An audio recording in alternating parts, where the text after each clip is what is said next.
Mummy जी। क्या है सुनैना बहू? मम्मी जी, जब आप मार्केट गए थे तो मैंने बोला था कि सब्जी लेकर आइएगा और साथ में पनीर भी लेकर आना। तो सब्जी तो आप लाए हो, उसमें मैं पनीर ढूंढ रही थी तो पनीर तो मुझे दिखी नहीं। आप पनीर लाना भूल गए हो क्या? क्या पनीर खाएगी तू? खिलाती हूँ मैं तुझे खूब पनीर की सब्जी। हरी सब्जी लेकर आई हूँ ना, चुपचाप से जा वही बना ले। पता भी है कि मार्केट में कितनी महंगाई हो गई है। पनीर का भाव जानती है कितना है? 400 रुपए किलो। खिलाती हूँ तुम लोगों को मैं पनीर। जा चुपचाप से खाना बना। ठीक है सासू माँ, जैसा आपको कहें। पनीर मुझे नहीं खानी थी, वो तो आपके बेटे ने कल बोला था कि पनीर की सब्जी बनाना, इसीलिए मैंने आपको लाने के लिए बोला था। अरे चुप कर, मुझे पता है खाने का मन खुद का है। बता मेरे बेटे को रही है। चल जाए यहाँ से। बड़ी आई पनीर की सब्जी खाने वाली। रौब तो ऐसे जमाती है जैसे कि इसके मायके वाले ही सारा पैसा भेजते हो हमारे घर के खर्चे के लिए। दीदी दीदी, आपको मम्मी जी की बातें बुरी लगी ना? नहीं मधु, मुझे बुरा नहीं लगा उनकी बातों का। दीदी, आपकी शादी को तो कितने साल हो गए हैं, फिर भी आप घर की जिम्मेदारियां क्यों नहीं संभालती हैं? अब तो आपको यहाँ का सब कुछ पता है, सारे रीत रिवाज के बारे में पता है, आप सब कुछ मैनेज भी कर लेती हैं, फिर घर क्यों नहीं संभालती आप? मधु, मैंने तो मम्मी जी को कितनी बार बोला है कि मम्मी जी अब इस घर की जिम्मेदारियां मैं संभालती हूँ, आप छोड़ दीजिए, लेकिन मम्मी जी तो मेरे ऊपर जरा सा भी भरोसा ही नहीं करती हैं। तुम तो खुद ही जानती हो कि मम्मी जी तो घर में एक छोटे से लेकर बड़े फैसले सारे खुद ही लेती हैं।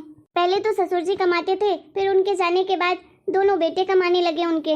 अब वो उनसे पैसे लेकर घर की सारी जिम्मेदारियां मम्मी जी ही देखती हैं। अरे तुम्हें तो कुछ पता नहीं है अभी। अरे एक बार मैंने अपने मन से साड़ी ले ली थी तो मम्मी जी ने तो मुझे इतना सुनाया था कि पूरा घर ही सर पे उठा लिया था। और मुझे उस टाइम पे बुरा भी बहुत लगा था कि इस घर में क्या मेरी इतनी भी अहमियत नहीं है कि मैं अपने मनपसंद की साड़ी ले सकूं। मम्मी जी की आदत तो ये है ना कि वो अपने मन से चाहे कोई भी चीज़ करें, उन्हें सब सही लगता है, चाहे वो चीज़ गलत भी क्यों ना हो। लेकिन अगर दूसरा करता है तो उनके लिए तो वो हमेशा गलत ही होता है, चाहे जितनी भी सही चीज़ हो। अरे मधु, तुम नहीं जानती हो मम्मी जी को अच्छे से। अरे मैं पहले कोई छोटी सी चीज़ भी अपने मन से कर लूँ ना तो मम्मी जी लड़ लड़ के तो मेरा जीना मुश्किल कर देती थी। पूरे घर में अशांति फैली रहती थी, ऐसा लगता था कि जैसे मातम हो रहा हो। मम्मी जी तो मुझसे हफ्ते भर बात नहीं किया करती थी, तो मुझे ये सब चीज़ें अच्छी नहीं लगती थी। बस इसी कारण फिर मैंने सब कुछ छोड़ दिया अपने मन का करना। मैंने सोचा घर में शांति बनी रहे, बस मेरे लिए उतना ही काफ़ी है। अगर मम्मी जी को ये सब जिम्मेदारियां संभालना अच्छा लगता है तो वही करें, मुझे कोई लेना देना नहीं है। इसीलिए तब से मैं किसी चीज़ में इतना सोचती ही नहीं हूँ। जो मुझे काम होता है मैं कर लेती हूँ चुपचाप से, और बाकी का काम सब मम्मी जी देख लेती हैं। मुझे भी किसी चीज़ की टेंशन नहीं रहती है। चलो मधु, बहुत सारी बातें हो गई, अब चलो जल्दी जल्दी खाना बना लेते हैं, नहीं तो मम्मी जी की आवाज़ अभी आने लगेगी। सब कुछ टाइम से नहीं मिलेगा ना तो फिर देखना मम्मी जी का तांडव। अच्छा ठीक है दीदी, चलिए दोनों लोग साथ में बनाते हैं। दीदी कितना भी झूठ बोले, लेकिन मैं जानती हूँ कि मम्मी जी की बातों का तो दीदी को बुरा लगता ही है। बहू, मैं बाजार जा रही थी घर का राशन लाने के लिए, तो एक काम करना, घर की देखभाल अच्छे से कर लेना, ठीक है? ठीक है मम्मी जी। आपने देख लिया है ना क्या क्या खत्म है घर पे? वो सब तो देख लिया है मैंने, और इस बार मैं कुछ कम ही राशन लाऊंगी। देखा है मैंने किचन में अभी कुछ सामान पड़ा हुआ है, जैसे कि चावल, दाल, गेहूँ, ये तो पिछले महीने का ही रखा हुआ है। तो देख लेना तू, अच्छे से सब कुछ मैनेज करना, ठीक है? क्योंकि महंगाई बहुत ज़्यादा बढ़ गई है, अब ये सब कुछ तुझे ही संभालना है, ठीक है? ठीक है मम्मी जी। सुनैना दीदी, आपके भैया आए हैं। अरे भैया, आप कब आए? कैसे हो आप? और भैया घर में सब कैसे हैं? मम्मा पापा भाभी बच्चे सब लोग कैसे हैं? अरे बहन, घर में सब बढ़िया है और सब लोग बहुत अच्छे हैं। तू बता, तू कैसी है? रही मेरी बात तो मैं आया था बाजार साइड, तो सोचा एक बार बहन से मिलके जाता हूँ, देख लेता हूँ कैसी है मेरी बहन। अच्छा किया भैया जो आप आ गए, वैसे भी मुझे टाइम नहीं मिलता है वहाँ आने का। आप लोगों की बहुत याद आ रही थी। नमस्ते भैया।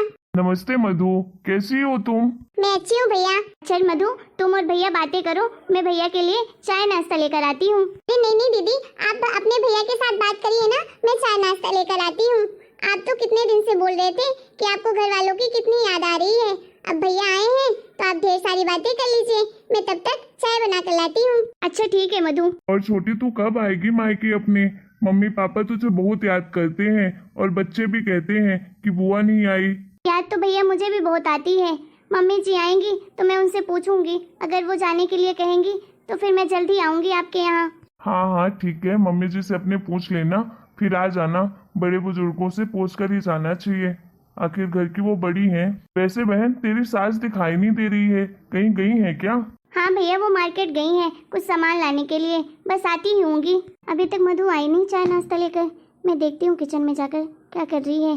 भैया आप बैठिए, मैं अभी आती हूँ। मधु क्या कर रही हो तुम? अभी तक चाय नाश्ता नहीं लेकर आई भैया के लिए? अरे दीदी, चाय के लिए तो शक्कर ही नहीं है घर पे, और नाश्ते के लिए तो कुछ भी नहीं है। ना तो पोहे हैं, ना तो पास्ता है, ना ही नमकीन बिस्किट है। क्या लेकर आऊँ? अब क्या करेंगे? भैया को ऐसे ही भेज देंगे क्या? क्या बोलेंगे भैया कि इसके ससुराल गया, चाय नाश्ता तक नहीं दिया किसी ने। दीदी आप टेंशन मत लीजिए, वो बगल में सरिता आंटी है ना, मैं उनके यहाँ से शक्कर लेकर आती हूँ, फिर मैं चाय बनाती हूँ, ठीक है? और पास में एक छोटी सी दुकान है, वहाँ से थोड़ी नमकीन बिस्किट भी ला लूंगी। आप जाइए दीदी, आप भैया से बात करिए, मैं अभी आती हूँ लेकर। अच्छा बहन, अब मैं चलता हूँ। ठीक है भैया, फिर आइएगा। क्या हुआ दीदी, आप परेशान लग रही हो? अरे मधु, परेशान तो मैं इसलिए हूँ जो तुम बगल वाले के यहाँ से शक्कर लेकर आई हो ना, और कल को अगर वो मम्मी जी को बता देगी ना तो हमारी तो खैर नहीं, मम्मी जी हमें बहुत डांटेंगी। अरे दीदी आप परेशान मत होइए, अरे कुछ नहीं कहेंगी वो, अगर कह भी देंगी तो क्या कर सकते हैं। अब भैया आए थे, चाय नाश्ता तो देना बनता था ना, नहीं तो वो ऐसे ही चले जाते तो भला अच्छा लगता क्या? हमें नहीं अच्छा लगता ना। कोई दूसरा ऑप्शन भी तो नहीं था कि हम कहीं से लेकर आते। मम्मी जी तो फोन भी नहीं उठा रही हैं, पता नहीं कहाँ है, रास्ते में होंगी मम्मी जी, इसीलिए फोन नहीं उठा रही हैं। बहू ये देखो, मैंने कहा था ना मम्मी जी आने ही वाली होंगी, रास्ते में हैं, आ गई। अब क्या करें? जी मम्मी जी। मम्मी जी आपके जाने के बाद ना मेरे भैया आए थे, वो जस्ट आपके आने के 10 मिनट पहले ही गए हैं। ये तो अच्छी बात है कि तेरा भाई आया था। दीदी आप बोल दीजिए ना मम्मी जी को कि हम बगल वाली आंटी के यहाँ से शक्कर लाए थे चाय बनाने के लिए, नहीं तो मम्मी जी को फिर बुरा लगेगा अगर कहीं बाहर से पता चलेगा तो। इससे अच्छा है कि हम ही बता देते हैं। अरे छोटी, मेरी हिम्मत नहीं है, मुझे बहुत डर लग रहा है, मैं नहीं बता पाऊंगी। क्या खुसर पुसर कर रहे हो तुम दोनों? मम्मी जी दीदी के भाई आए थे तो उन्हें चाय बनाने के लिए घर में शक्कर नहीं थी, तो हम बगल वाली आंटी के यहाँ से शक्कर लेकर आए थे। तुम दोनों की हिम्मत कैसे हो गई किसी दूसरे के घर जाने की, वो भी शक्कर मांग के लाने की? हाँ बड़ी बहू, यही सिखाया है क्या मैंने तुम्हें? मम्मी जी घर में शक्कर नहीं थी, और भैया को बिना चाय पिलाए ही कैसे भेज देते उन्हें वापस? अरे तो गुड़ की चाय बना लेती, गुड़ तो था ना घर में। गुड़ की चाय बनाना तो आता ही नहीं होगा तुम दोनों को। तुम दोनों को अपनी घर गृहस्थी चलाना कब आएगा, कब समझोगी ये सब? अरे मैं तो अपने जमाने में इतने कम पैसों में कैसे अपने घर को संभाला है मैं ही जानती हूँ। दोनों की दोनों निकम्मी बहुएं मिली हैं मुझे। अरे इतने सालों से मुझे देख रही हैं तो भी कुछ नहीं सीख पाई हैं, इसीलिए तो मैं तुम दोनों के हाथों पे इस घर की जिम्मेदारियां नहीं देती हूँ कि पता नहीं क्या करोगी। मम्मी जी भी ना हद करती हैं। अरे इतनी छोटी सी बात को कहां से कहां ले गई। मुझे तो ये बिहेवियर बिल्कुल पसंद नहीं आया मम्मी जी का। हमारे ही तो पति कमाते हैं, उसमें हमारा भी तो हक है। अरे 10-5 रुपए के खर्चे भी हो गए तो कौन सा इतना बड़ा पहाड़ टूट पड़ा। पूरे घर का खर्चा तो चलाते हैं हमारे पति कमा कमा कर, फिर भी हमारा इतना भी हक नहीं है कि हम अपने मनपसंद की एक आध चीजें भी ले लें कभी। दीदी आप ही बताइए, मुझे तो बहुत गुस्सा आ रहा है मम्मी जी के ऊपर। हमने कहाँ खर्चे कर दिए ऐसे फिजूल का जो मम्मी जी हमें इतना सुनाई। अरे गलती तो नहीं है हमारी, लेकिन क्या कर सकते हैं, माँ जी ऐसी ही हैं, छोटी सी बात को कहीं से कहीं ले जाती हैं।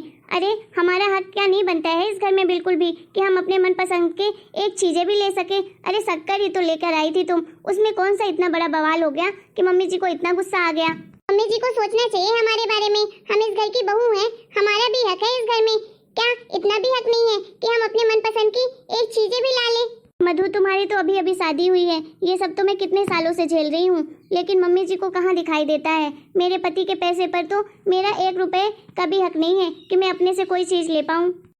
मैं सबके लिए चाउमीन लेकर आया था, तो तुम एक काम करो बेटा कि सबके लिए प्लेट में निकाल के लेकर आओ, फिर सब लोग साथ में बैठकर खाते हैं। जी पापा जी। मैं कैसे समझाऊं अपनी पत्नी को, अरे वो कब समझेगी।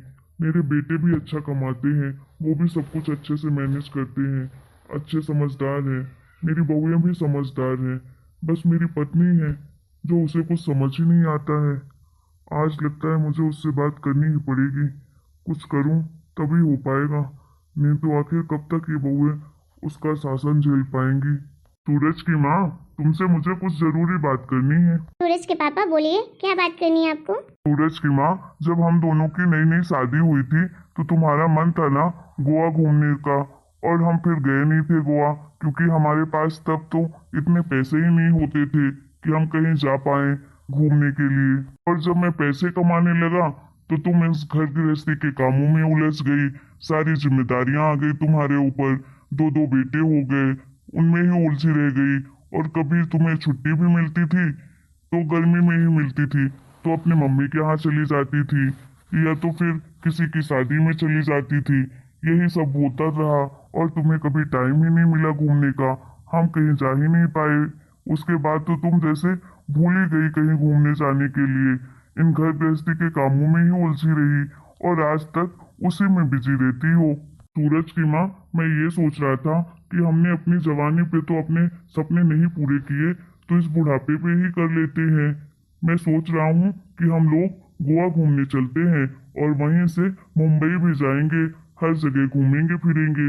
अब क्या है, अब तो हमारी गृहस्थी संभालने के लिए हमारी दो दो बहुएं हैं, बेटे हैं, वो सब कुछ देख लेंगे हमारे पीछे। इन सब की टेंशन है ही नहीं हमें, और पैसे तो आ ही रहे हैं पेंशन के, तो हम अच्छे से घूम फिर कर आते हैं कुछ दिनों के लिए। बताओ सूरज की माँ, क्या सोच रही हो? हम चले क्या अपने सपने पूरे करने घूमने के लिए? अरे सूरज के पापा, अब इस उम्र में कहाँ जाएंगे घूमने फिरने के लिए? और हमारा इतना बड़ा घर है, कौन संभालेगा? अरे बहुओं को माथे तो कुछ नहीं होने वाला, वो तो इतनी पागल हैं कि कुछ भी नहीं संभाल सकती हैं। सब कुछ मुझे ही देखना पड़ता है, मैं तो कहीं नहीं जा सकती। अरे सूरज की माँ, तुम्हें ऐसा क्यों लगता है कि सब कुछ तुम ही संभाल सकती हो, तुम्हारी बहुएं नहीं? तुम्हारी बहुएं भी सब कुछ संभाल सकती हैं, एक बार भरोसा तो करो उन पर। अरे वो कोई पागल थोड़ी ना है, आजकल की बहुएं हैं, पढ़ी लिखी हैं, सब कुछ देख लेंगी। अरे उन्हें जब जिम्मेदारियां दोगी तब वो खुद समझने लगेंगी। अरे थोड़ी बड़ी गलतियां तो सबसे होती हैं, धीरे धीरे वो सीख जाएंगी। अरे जब तुमने स्टार्टिंग में लिया था ये जिम्मेदारी तो तुम भी तो गलतियां करती थी ना, तो मैं भी तुम्हें गाइड करता था। तो तुम अब अपनी बहुओं को गाइड करना और वो धीरे धीरे सब कुछ सीख जाएंगी। फिर तुम ही सोचो, जिंदगी भर तो तुम्हें रहना नहीं है उनके पास, कल को जब तुम ऊपर चली जाओगी तो उन्हें ही संभालना पड़ेगा ना सब कुछ। तो जब आज से सीखेंगी तभी तो कल संभाल पाएंगी। मैं तो कहता हूँ तुम ये सारी जिम्मेदारियां छोड़ो और बहुओं को दे दो। देखो, जब तुम अपनी जिम्मेदारियां छोड़ोगी तभी तो हम अच्छे से अपनी लाइफ एंजॉय कर पाएंगे ना। जो बची कुची जिंदगी है हम अच्छे से जीना चाहते हैं, घूमेंगे फिरेंगे ऐश करेंगे और क्या। अरे तुम ये सोचो कि मैं भी तो जॉब करता था ना, अब मैं भी रिटायर हो गया हूँ, मेरे जगह पर कोई दूसरा जॉब करता होगा। वैसे ही तुम्हें भी अब इस घर की जिम्मेदारियों से तुम्हें भी रिटायर हो जाना चाहिए, जिससे इस पोस्ट को कोई दूसरा संभाल सके, मतलब कि तुम्हारी बहुएं संभाल सके। देखो, आज है हम इस दुनिया में, कल को हम नहीं रहेंगे, तो उन्हें ही सब कुछ संभालना है ना। हम तो नहीं आएंगे ऊपर से संभालने के लिए, इसलिए तुम ये सब कुछ छोड़ो और उन्हें अपनी जिम्मेदारियां समझने दो। सूरज के पापा सही कह रहे हैं आप, मुझे अब अपनी जिम्मेदारियां बहुओं को दे देनी चाहिए, वो सब कुछ संभालेंगी और मैं अपना पूरा समय आपके साथ बिताना चाहती हूँ अब। सूरज के पापा, आप नहीं जानते हैं, पहले तो मुझे भी बहुत मन करता था आपके साथ समय बिताने के लिए, तब तो ना आपके पास समय था और ना ही मेरे पास। फिर धीरे धीरे इस घर की कामों में उलझ गई, इस गृहस्थी को बसाने लगी, संभालने लगी, फिर टाइम ही नहीं मिला। लेकिन अब तो हमारे पास पूरा समय है और हम एक दूसरे के साथ पूरा समय बिताएंगे और इस घर की जिम्मेदारियां अब बहू संभालेंगी। ये हुई ना बात, तो फिर किस बात की देरी है? चलो फिर अभी दे देते हैं बहुओं को चाबी और उन्हें उनकी जिम्मेदारियां भी समझा देते हैं। हाँ हाँ चलिए जी।